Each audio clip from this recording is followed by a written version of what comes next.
All game is in his hands. He's going to choke. Listen, that's strong words, and I'm not mad at him for putting that out there because it's all strategic, right? You say those things because you want Bortles to hear it, but at the same time, you're saying it to your team. So when Blake Bortles does have the ball in his hands, you guys can put pressure on him.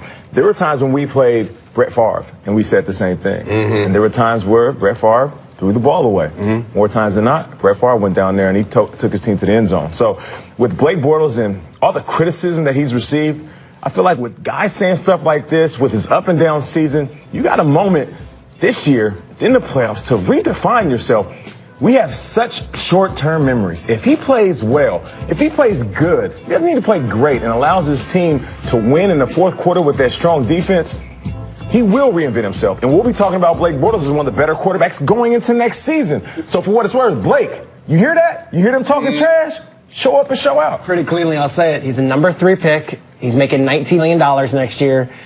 They passed on Deshaun Watson and kept him. Put up or shut up. I mean, that's it. I don't care what Jarrell Casey has to say or anything. He's not even playing Jarrell Casey this week. It doesn't matter. He's playing the Buffalo Bills defense. They're at home. Jaguars, this is your franchise quarterback. Go make it happen.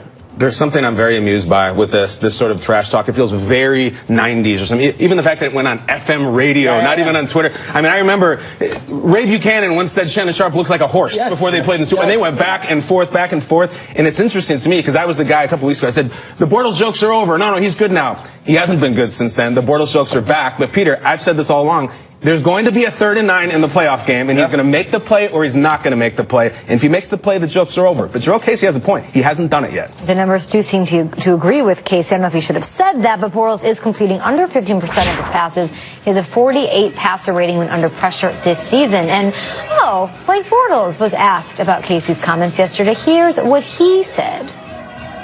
The players or peers talking about you is a little new. I've never been somebody that thought that was the way you should handle things, but guys are different. I had a chance, fortunate enough, to play for George O'Leary in college, and playing for Coach O'Leary, you learn very quickly how to take criticism. So I had 4 years of practice doing that. So there's nobody that can say anything worse to me than he did. How many times did you try to say this? Oh, daily. I got benched every other day. Say what you want about Blake on the field. I think he's been 158.3 at the press conference. Another player called him garbage. You said, fine, if I'm garbage and we're winning, I'll play like garbage. Trash, refuge, whatever it may be. He's been great there. I want to see him do that on 3rd and long now. That's what's going on around the league. Players are sounding off, and for more on news, let's bring in our NFL Network insider, Ian Rappaport. Good morning, football to you, Ian.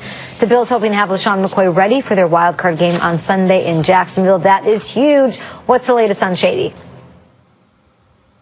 Well, at this point, his status K is still a little bit up in the air. He did not practice for the Buffalo Bills yesterday. They're taking it day-to-day, so he may practice today, but more likely going to try to get out on the field on Friday. Maybe a little bit of a good sign. Reporters about Shady now. Speaking of injured running backs, the Titans, they beat the Jaguars in Week 17 without DeMarco Murray.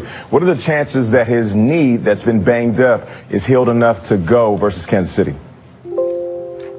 Chances are not good as far as I understand it. This is a badly sprained knee, described to me as a multi-week injury for DeMarco Murray. Obviously, missed last week, was not even close, did not practice yesterday. And just the fact that he was not able to practice on a Wednesday with a sprained knee leading up to a playoff game, bad news for his potential availability for this weekend's game. And what obviously is a huge game, long time coming for the Tennessee Titans to be back in the playoffs.